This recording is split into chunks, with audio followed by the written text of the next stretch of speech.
All right, welcome back, guys. So this is going to be the video on how to create your own stock database. This is going to be super crucial to have in your algo training toolbox. I'm also going to even show you a little bit about SQL, which is important for the algo trading space and the data space as a whole, as well as how to automate, how to automatically have the data being updated at the end of every trading session. So you're going to get a piece of automation too that you could probably use in some of your trading scripts, aka trading pods. So it's a lot to unpack in here. So it's going to be a great video. So hopefully you guys stay tuned and see it all. All right. So first, going to navigate over to the Anaconda Navigator. You can use any ID you want. I'm going to be using Spider and Jupyter Notebook. Spider to create the connection, Jupyter Notebook to actually pull the data from the actual connected database. You can, if you don't want to, if you want to use these actual IDs too, you can actually go over to Google, type in Anaconda and put in Python. The first link should be to the Anaconda distribution where you could download this dashboard here. You don't need to use it. Again, this is just my personal preference, but it's up to you. So we're going to navigate over to Spider and we're going to start off with these scripts here. All right. So I apologize for that. I got a text over it. Anyway, so let's start with our good old imports that we always import. All right. Import pandas as PD. Import. This one is going to be different. We're going to import SQLite 3. And that is a database engine for Python. It's a lightweight database engine. There's other ones like Postgres and MySQL, which I use, my day to day. But this one is a lightweight, simple one. And I'm going to show you a little bit more about how it works, as well as show you some simple SQL queries as well in this video too. But if you really want to learn SQL, because it's important that you learn SQL for algo trading in the data space, I will be teaching this in the Master Data Science section in Algo World. Sign up below. You're going to learn everything, not only about trading scripts, but about data science because it's important to algo trading, as well as seeing some scripts I run and getting the buy and sell signals from my scripts too. So you get to learn plus earn. So there's a lot in Algo World. Sign up below. You guys already know I talk about it enough. So now outside of that plug, let's get back into the script. Just how to put that in there real quick. All right. Lastly, we need to put in Y finance. Thank you as YF. Okay, let's get straight into getting data from Yahoo. And this is where we're going to use my favorite function, create my favorite function, get data. And this is going to take in symbol, start, and end. So it's going to be symbol we're going to choose, and the start and end date, which we're going to specify at the end of the code. And just like all my other videos, we're going to set a variable called data, which is going to take in the data from Yahoo Finance. And thank you, Spider, for helping me out. So we don't need quarks. We just need start equals start. That's going to be the start date. And equals end. It's going to be the end date. And it's not going to be tickers. Tickers is actually going to be the symbol that we're going to call at the start of the function. All right. And now we need to make this data frame. We need to clean this data frame up so it can look more like a SQL database. And so for that, we need to reset the index. Reset index. And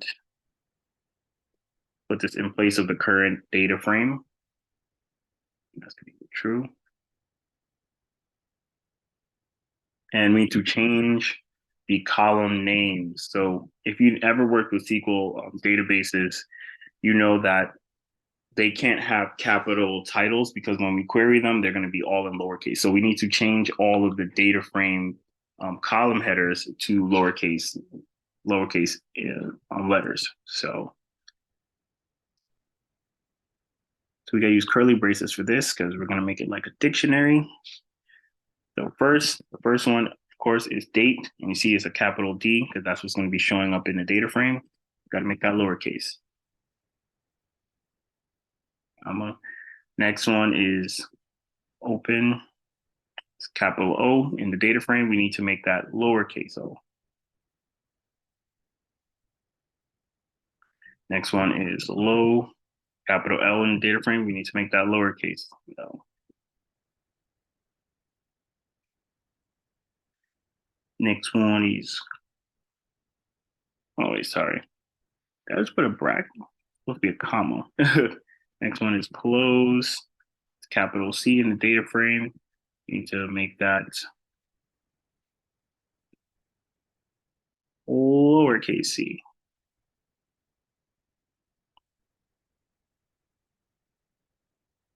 It didn't need to be closer. To me, I'm just a stickler about things like that.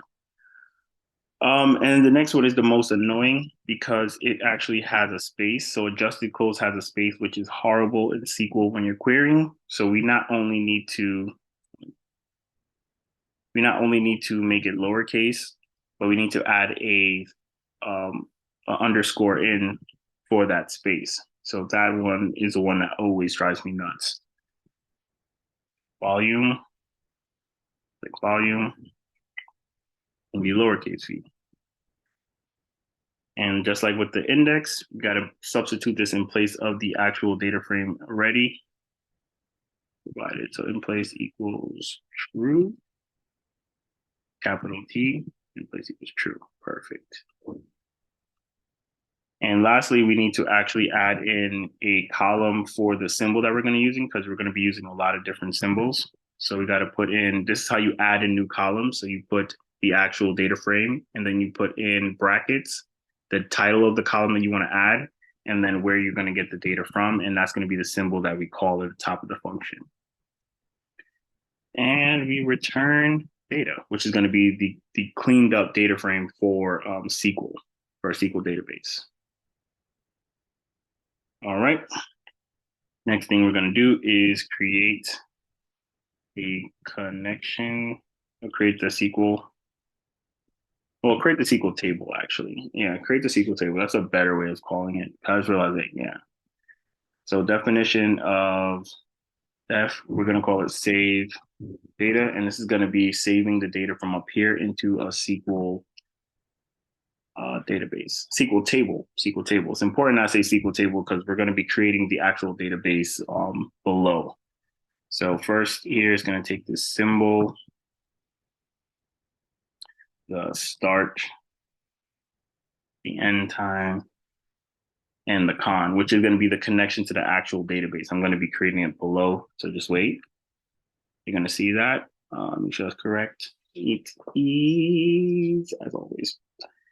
And data, we're going to actually call the function up here. Let me create some space. It's going to be get underscore data. And that's going to be the symbol, start, and end. Now we're going to actually add in the data to SQL, to a SQL table. So this is, again, if you don't know, Y Finance produces a Pandas data frame. And Pandas has a actual module called ToSQL, which allows you to add a data frame to SQL. So again, we're calling this function because we cleaned up this data frame for for a SQL database. So now we can actually add the data frame to a SQL table because it's cleaned up with the values all lowercase now. So first we need to give the table a name. So the SQL table a name. So we're going to call it stock underscore data. That's going to be the table name. Oh, I didn't put underscore. There we go. Put a comma. Next, we need to put the con, which is going to be connection. We're going to call it lower. We're going to have to create something called if exists.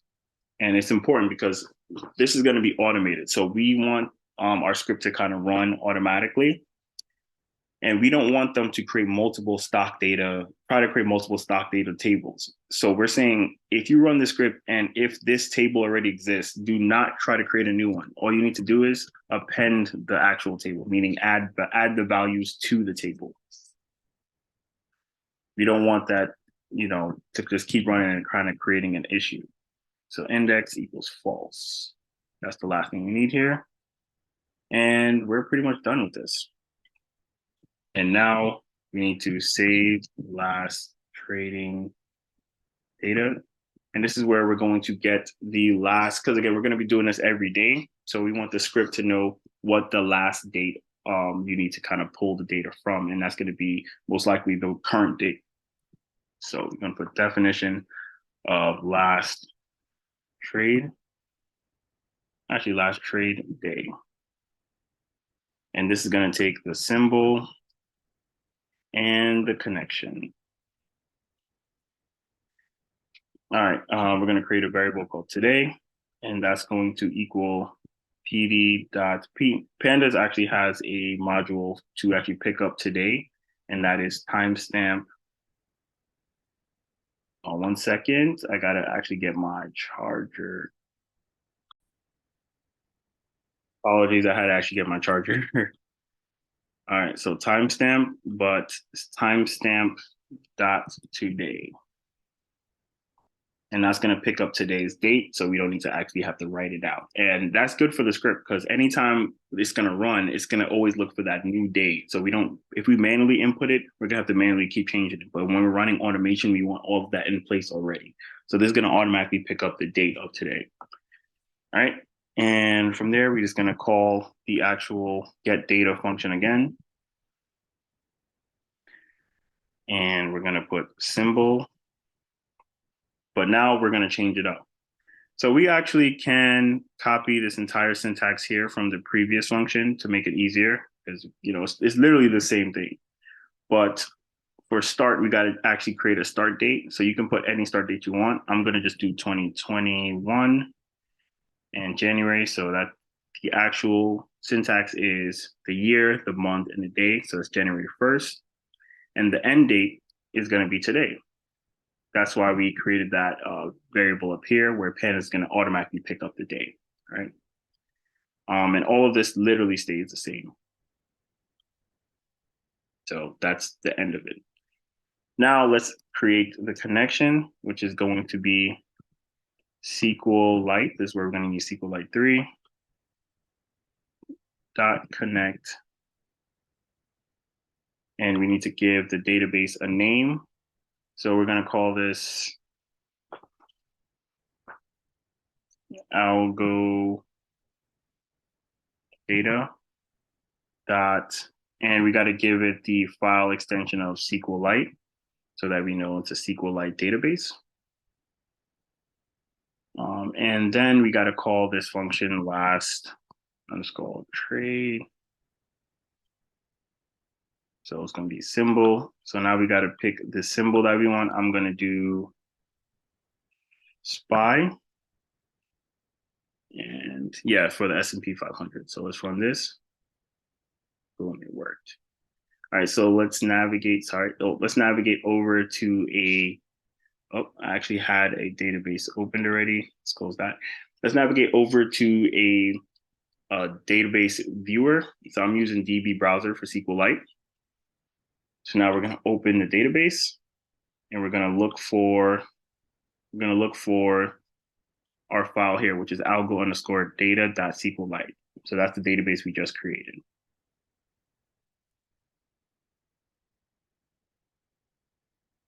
There it is.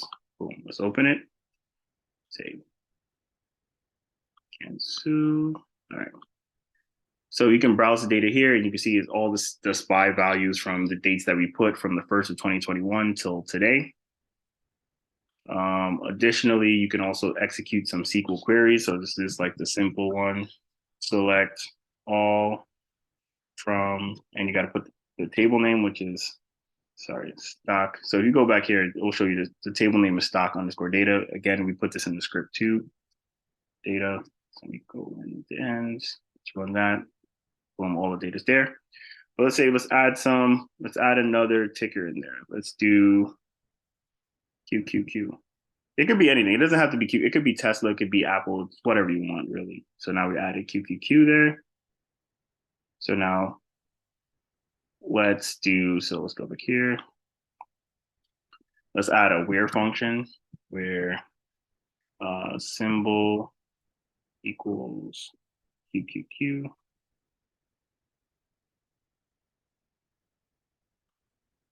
Boom. So you see, This is a simple SQL query if you're looking for specific data. So we can say where symbol equals spy. There we go. Now we get all spy. All right. So that's a SQL. That's a simple SQL query if you were wondering. But you can also just browse data, just like filter it by whatever you're looking for. QQQ. There we QQQ. And you can keep adding in data there, but that's not automated. That's annoying. That's hard. It's oh. So there's actually a library called schedule, which allows you to schedule when you want something done. So we're going to import it here. First, you need to go to your terminal. Terminal or command prompt window. So you do pip install. It's actually there. See, it's right here. I'm going to actually link this in the actual description too. So you just like copy this. You don't need to make it hard for yourself. Oh.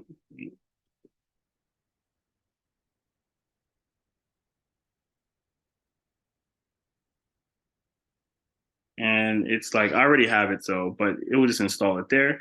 Additionally, if you have Jupyter Notebook open, you could just install it in one of the cells. But yeah, so then you could just import it here. Let's go back. I'm literally just gonna copy and paste because it's a lot easier that way. That's why they have these examples for you. That's why it's important to have the documentation up to whatever library you're using, because a lot of times they have things you need. And for this example, let's say we want to schedule it every minute. So we put schedule. So once we import it, we could do schedule.every and I'll put 1 minute to do. And then this is where you would copy the syntax for last trade and put it in here. And let's run that. Don't worry if it says this, it's actually working, because an example of that is we're going to add in Tesla. Now it's not going to work right now because it's not the trading day, it's the weekend, so no new trade day is coming. But I'm going to show you that if we run this and we navigate over to the browser, if we put in Tesla here, boom, Tesla data actually was added. So it is actually adding in data that you say. All right. So that is how you automate that. Now let's pull back that data into a Pandas data frame. So this is where we're going to need to launch Jupyter Notebook. 1 second. Actually, I think I have Jupyter Notebook open already. Oh, I actually do. Sorry about that. I actually have Jupyter Notebook open already here. All right. So now let's import pandas as PD. Import. Actually, I don't think we need to, but let's import it. SQLite 3. All right. I just want to have that there just in case, you know. Now, you can just go straight to connecting to the database if you don't have other databases here, but that's not perfect practice. You need to actually state what database you're actually connecting to. So SQLite 3 dot connect. And if you forget this, the great thing about Jupyter Notebook is if you put dot and then tab, it will pull up all of the modules underneath that library. So we need to connect. And you remember the name that we established for the actual database. So let's go back here. Crap. Okay, so let's right there. So this is the name we need to do. We need to copy this. This is the database name. So we're going to tell it to connect to that database. Make sure you put it in parentheses. There we go. Boom. So that's going to be the connection. And this is perfect practice if you have multiple databases. If you don't have multiple databases, if you just have just this, you don't actually need to add in the syntax. That's a fun fact, but it's just not good practice to not do that. All right. And now let's actually pull this data. So PD, so Pandas also has a module called read SQL. Oh, there it is. I actually had it ready for you guys. So it has a module called read SQL, and it takes in SQL query data. And you need to put in a SQL query here and the connection. So that's what we're going to do now. Read SQL. So this is where we're going to put the query. Remember before we did select all from stock underscore data. We got to put in the query. It's not going to work if we do not put the query. And you need to put in the connection, which we already established here. So let's run this.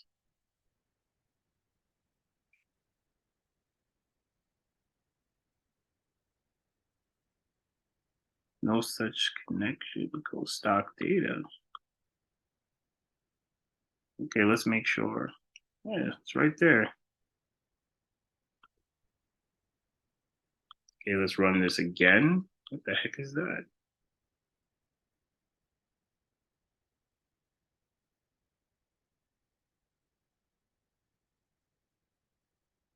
Hmm, that's interesting.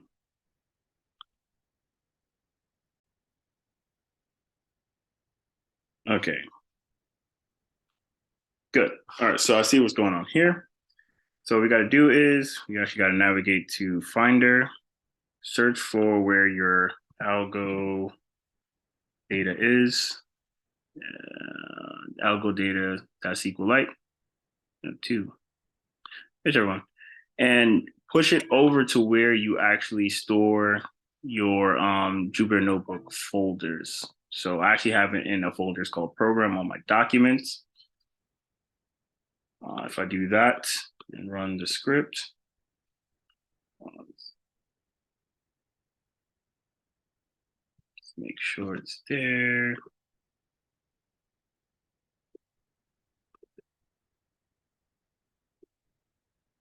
SQLite, yes, it should be there. Boom.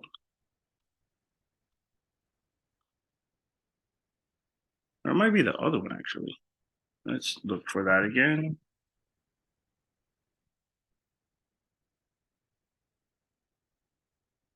I'll have two.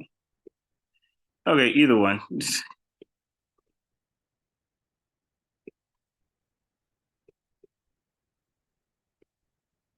Okay.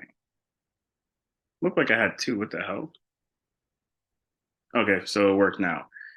So do not have two files. But anyway, yeah, so you just have to move over where the SQL light folder is and push it over to where you actually store most of your projects in Jupyter Notebook. Because now if we run this, we get the data. So that is essentially how you are going to schedule it, how you're going to, well, how's you going to create it, create the connection, create the database, some simple queries, as well as pull the data back into your actual projects so that you can actually work on them in real time. Hopefully you guys learned a lot. I'll see you guys later in the next videos. Check out Algoro if you want to learn more about this in depth. And I will be teaching more over there too. So hopefully you guys can capture most of that. Now, see you guys next video. Enjoy this, play with this, and let me know how it's going in the comments below. Peace.